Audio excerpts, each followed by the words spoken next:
마늘, 김명인. 대흥사 입구의 마늘밭. 마늘잎들이 누렇게 때깔을 쓰고 있다. 마늘이야 마른 생각들 버석거려도 머리통 가득 매운맛을 가두겠지만 수확이 가까울수록 잎들의 혈행을 끊어 머리뿌리 온통 깨달음으로 채워 넣으려는 저 독한 마음을 읽고 있는 한 나는 아직도 한참이나 갈증을 견뎌야 하는 메마른 5월이다.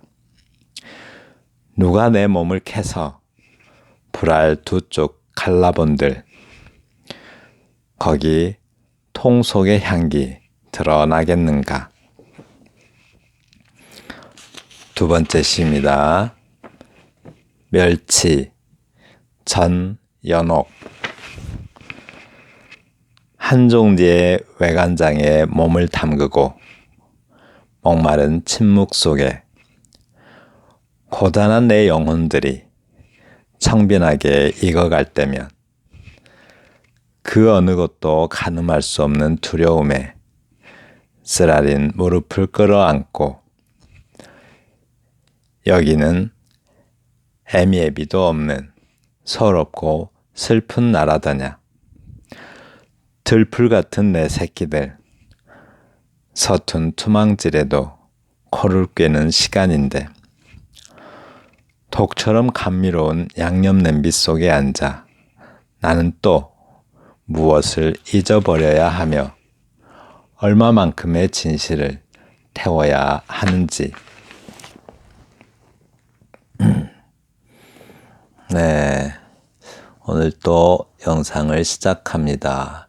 커뮤니티에 올려놓은 문제 다 풀어보셨나요? 네, 이렇게 꼭 풀어보세요. 복습합니다. 역사적 사실 또는 인물을 소재로 하는 시를 쓸 때는, 역사적인 일을 시로 쓸 때는 현실과 유리된 단순한 과거의 기록적 재생이 되어서는 안 된다. 단순히 재생만 해갖고는 시가 별로 가치가 없다고 말합니다. 그러면 가치 있으려면 어떻게 해야 돼요? 오늘의 문제와 결부될 때 유의미한 작품이 된다. 과거의 기록이지만 현재를 반영할 수 있어야 된다는 거죠. 그리고 인물을 소재로 하는 경우 그 인물의 특징적 면모를 실감나게 그리는 것이 좋다.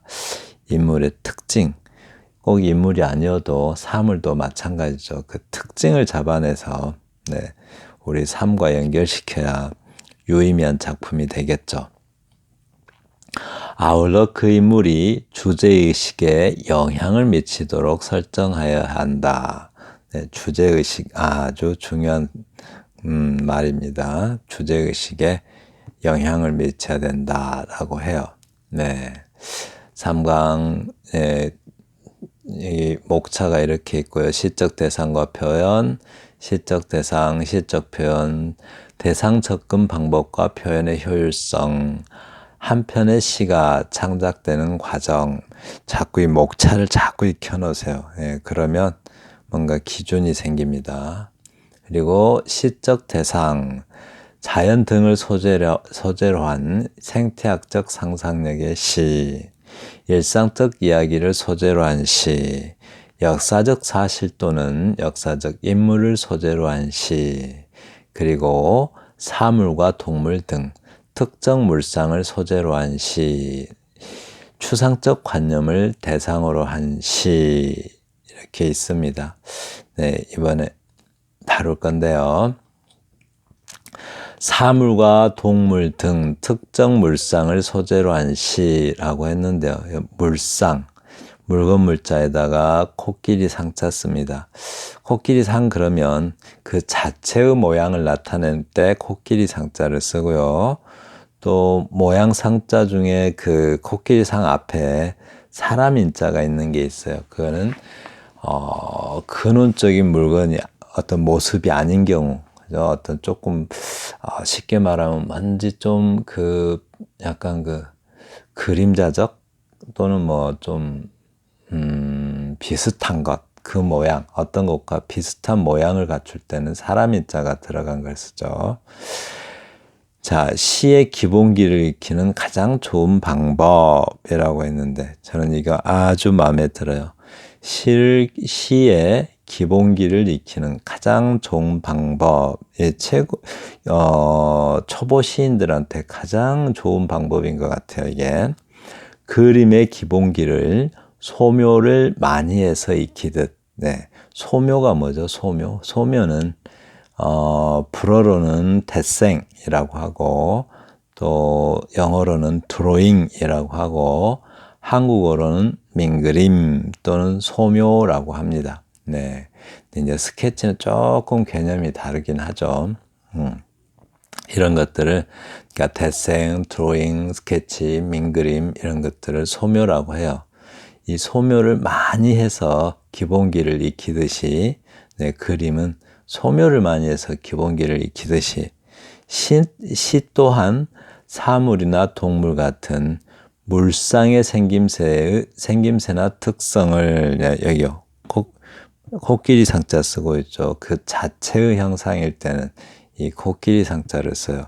그 자체의 형상이 아니고 조금 뭔가 좀 좀 설명하기가 어려운데 그 자체의 형상이 아니고 뭔가 또 다른 형상일 때 뭐 약간 그 모습, 네, 본뜬 모습일 때 그때는 사람 인자가 이 코끼리상 앞에 있습니다. 이렇게. 네. 그 물상의 생김새나 특성을 형상화 시켜보는 모습을 많이 해봐야 한다라고 합니다. 그리고 이때 사물의 내면 읽기는 필수이다. 네, 이거 꼭 좀 기억해 두세요. 아주 중요한 부분입니다. 그러니까 초보 화가가 소묘를 많이 하듯이 마찬가지로 시도 뭔가 사물, 나무가 됐건 뭐가 됐건 자꾸 그것을 형상화 시켜보는 연습을 하라는 거죠. 네, 눈에 보이는 것들을 자꾸 글로 옮겨보는 것 아주 중요하죠.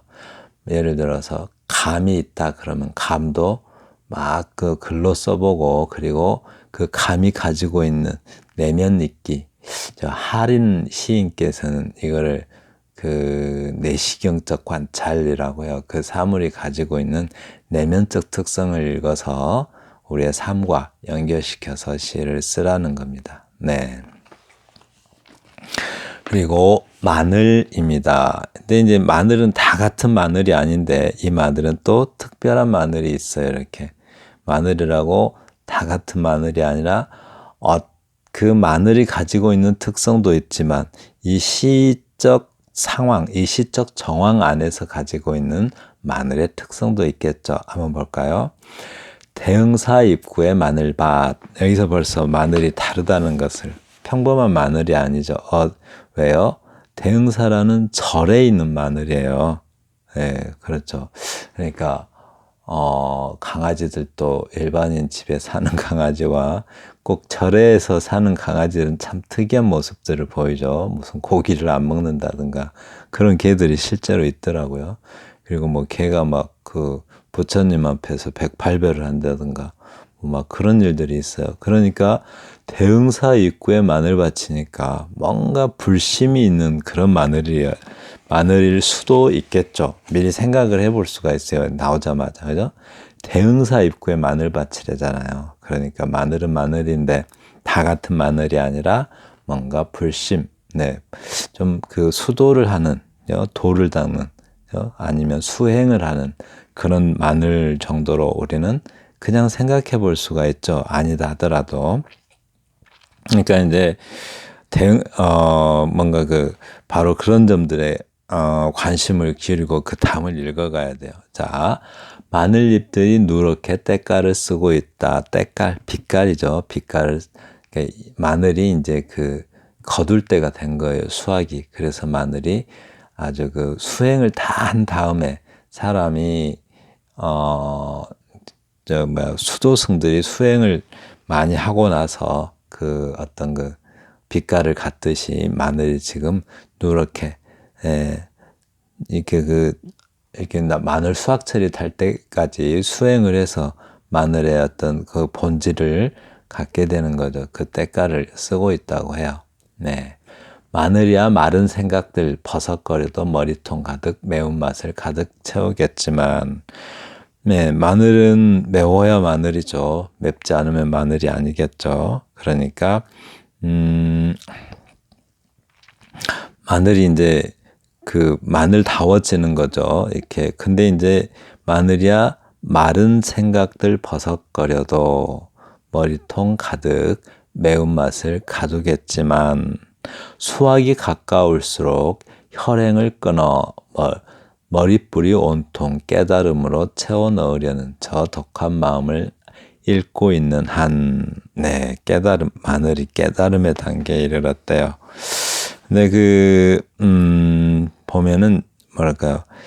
누렇게 때가를 쓰고 있다 마늘이야 마른 생각 버석거려도 머리통 가득 매운맛을 가두겠지만, 그러니까 겉으로는, 그러니까 좀 시든 듯 해서 수확철이 되면 마늘은 좀 시들어 보이죠. 그렇게 생기는 잃어가죠. 근데 잃어가도 마늘의 본질은 잃지 않겠죠. 그 매운맛을 딱, 그죠? 그 매운맛, 마늘의 본질인 그 매운맛을 딱 가지고 있겠죠. 네. 네, 이제 공력이 이제 높아져 갑니다. 수확이 가까울수록 혈행을 끊는다 그래요.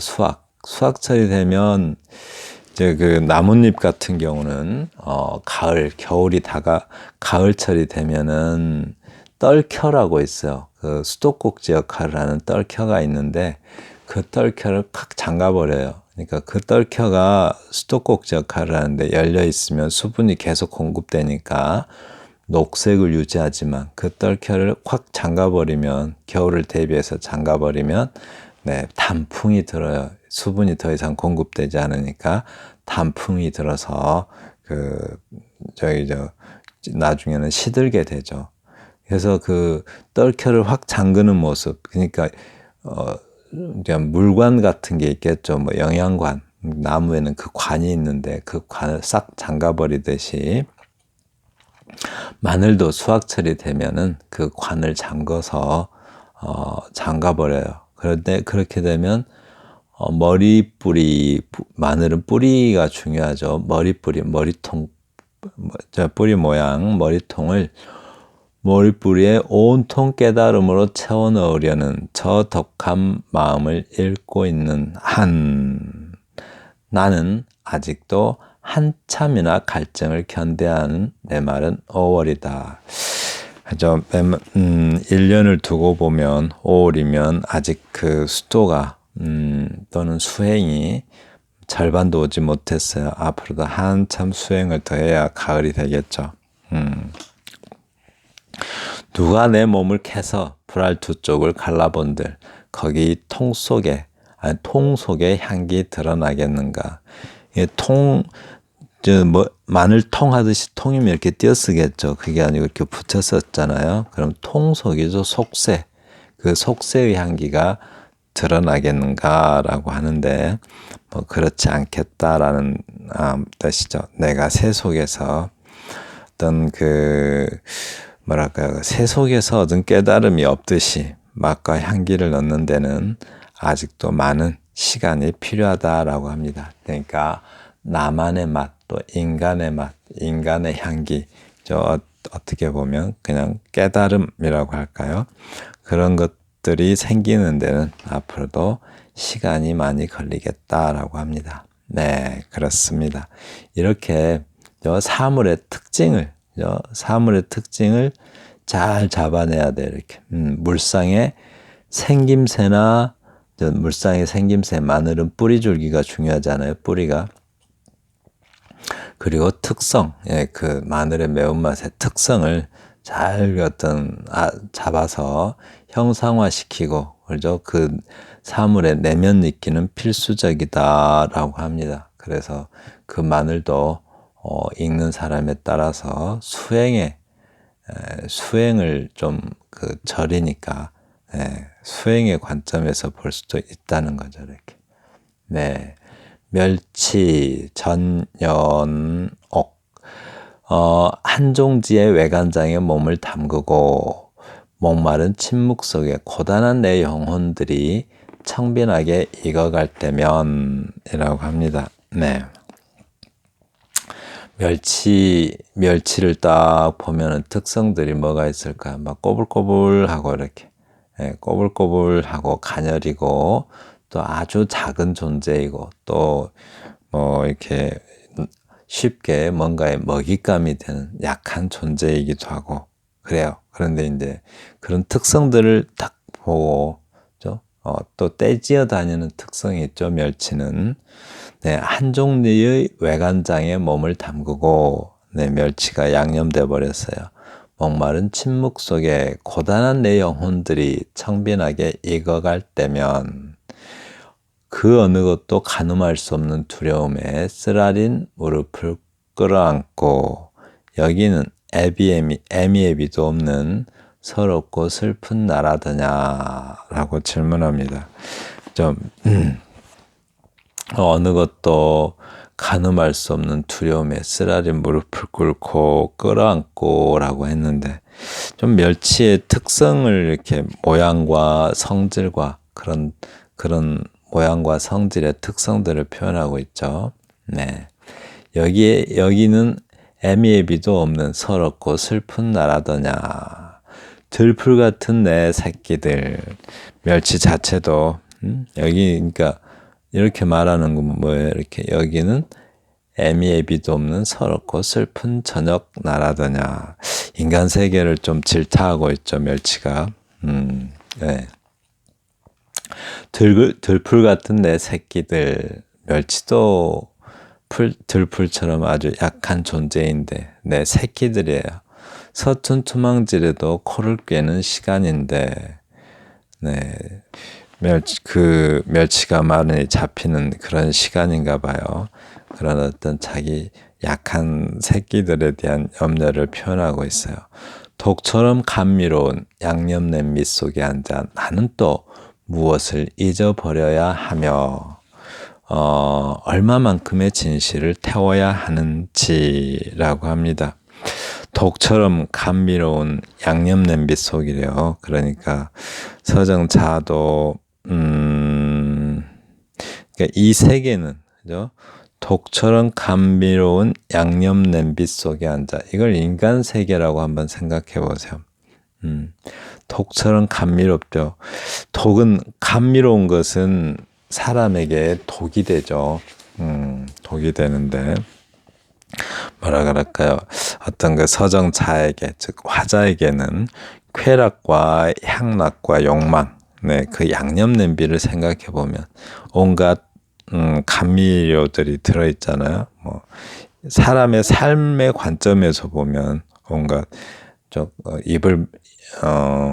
음식의 관점에서 보면 입을 즐겁게 하는 것들이니까 사람의 관점에서 보면 뭐 쾌락이나 향락 또는 뭐 욕망 뭐 그런 것들로 가득한 세계가 양념냄비 세계이겠죠.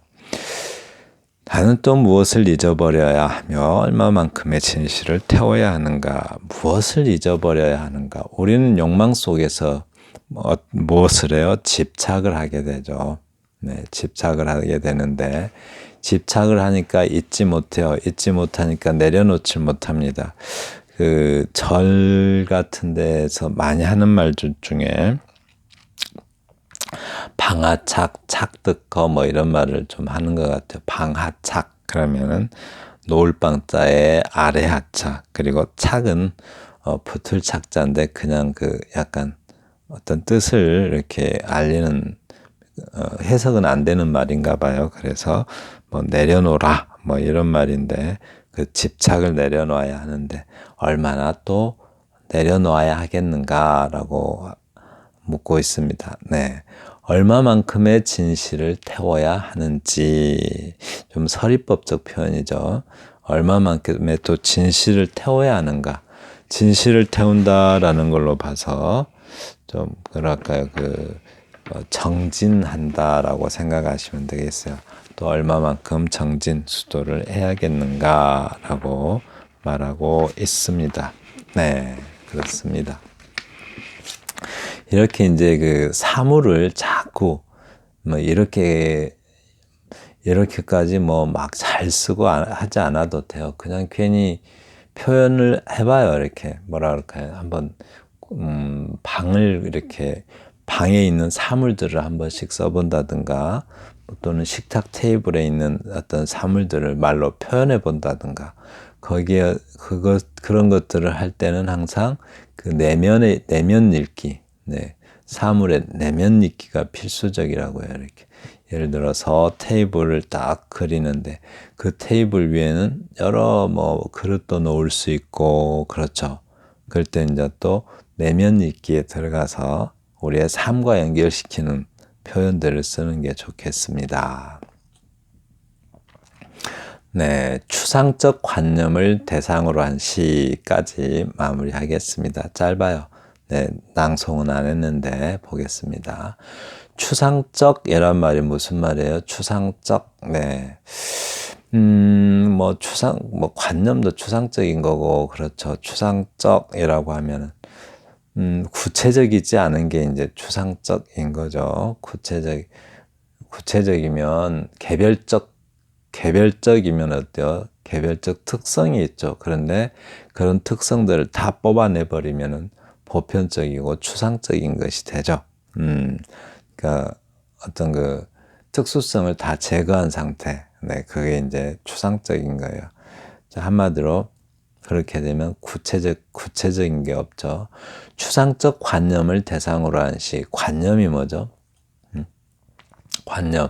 볼관자에 생각념자인데 생각으로만 본다는 건데 한마디로 그러니까 어떤 그 냄새는 후각으로 이렇게 우리는 느낄 수가 있죠. 후각으로 알 수 있고 또 사물은 어떤 존재하는 사물은 시각적으로 알 수가 있고 또 소리는 청각으로 알 수 있는데 이 관념이라는 것은 그런 게 없어요. 감각으로 이해할 수 있는 게 아니라 생각으로 이해를 해야 돼요. 사랑 어떻게 생겼는지 우리는 알 수 없지만 생각으로 이해할 수가 있죠. 또 정막도 생각으로 이해하지 어떻게 생겼는지 우리는 몰라요. 또 슬픔이죠. 슬픔이 어떻게 생겼어요? 몰라요. 그래서 이렇게 생각으로만 이해하는 대상을 관념이라고 합니다. 네. 물론 이 정막은 참 읽으면서 제가 좀 웃었어요. 이렇게 너무 안도현 시인다운 표현으로 시를 쓴 것 같아서 웃었어요. 정막을 세상에 이렇게 표현할 생각을 다 하다니 아주 재밌습니다. 우린 정막 그러면 굉장히 좀 무겁고 왠지 좀 광활하고 좀 뭔가 헛헛하고 막 그러잖아요. 이렇게 텅 비어 있고 뭐 그죠? 이거 호젓하고 막 이런데 이게 전혀 그렇지가 않습니다. 봐요. 정막은 어떻게 생겼냐면 안도현 시인이 그리기를 정막은 풀숲 그러니까 풀이 많이 나 있는 부분이죠. 풀이 좀 무성하게 나 있는 부분. 그 풀숲에 호박이 눌러앉아 살다 간 자리. 호박이 눌러앉았다 살다 가면 거기가 딱 그 풀이 딱 주저앉아서 약간 그 새집 같이 되죠. 네, 그 자리가 정막이래요. 물론 소리 안 나겠죠. 그 자리에 둥그렇게 모여든 물기같이 그 호박이 딱 풀을 눌러놓고 갔는데 거기에 물기도 있어요. 이렇게. 그리고 거기에다 제 얼굴을 가만히 대보는 또 낯달가도 같이 대단히 안도현 시인다운 정막에 대한 표현입니다. 정막이 뭐예요? 그 호박이 눌러놔서 거기에 물이 고여 있는데 낯달이 거기에 제 얼굴을 대보는 거래요. 네, 그 분위기가 정막이라고 합니다. 또 이렇게 가군을 이렇게 맞춰놨죠. 뭐뭐 같이 해서 네, 오늘 마쳤습니다. 자, 그리고 슬픔을 한번 볼까요? 슬픔이 이제 우리는 어떻게 생겼는지 또 어떤 냄새인지 또는 뭐 어떤 촉감인지 이런 거 모르잖아요. 감각적으로 또 표현하고 있어요. 이렇게. 슬픔은 우리는 감각적으로 이해할 수 있는 게 아니라 생각으로 이해할 수 있는 건데 이거를 감각적으로 묘사를 하죠. 이렇게. 근데 이제 여기서는 곁을 떠난 적도 있는 줄 알았는데 슬픔이 내 곁을 떠나서 이제 나는 안 슬픈 적이 나도 슬프지 않은 적이 있는 줄 알았는데 그렇지 않다는 거죠.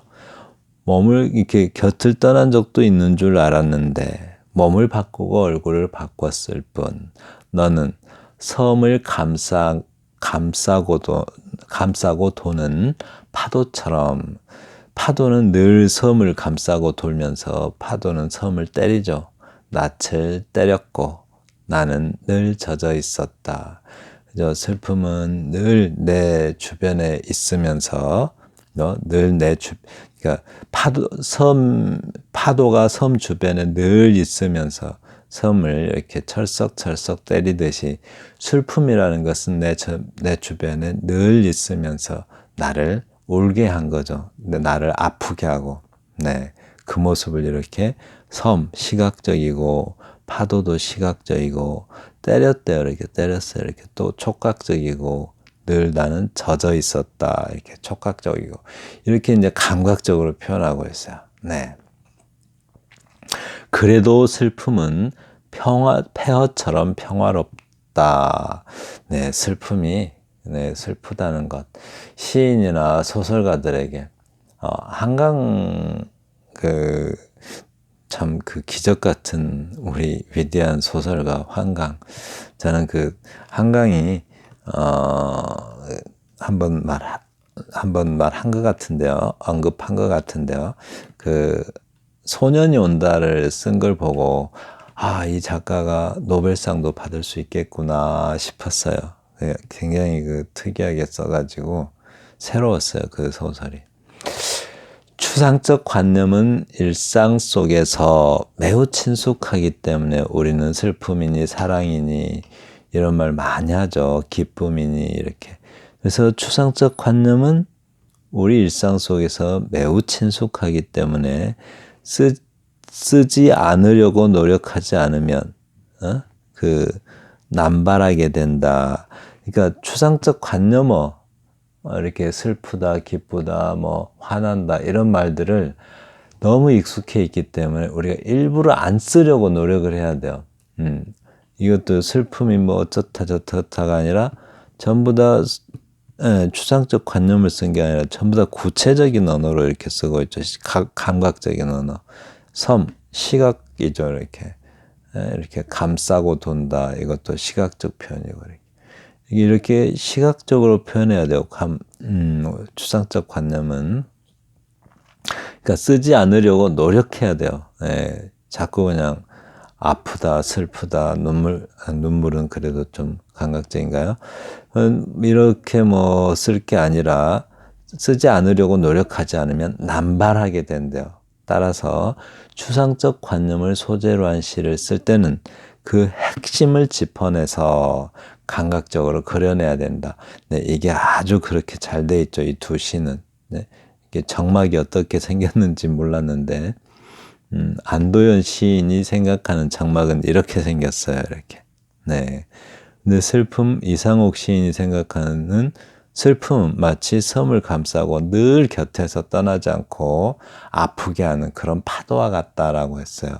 네, 그렇게 표현하고 있습니다. 그래서 추상적 관념을 소재로 한 시를 쓸 때는 그 핵심을 짚어내서 감각적으로 그려내야 된다라고 합니다. 네, 마치겠습니다. 감사합니다.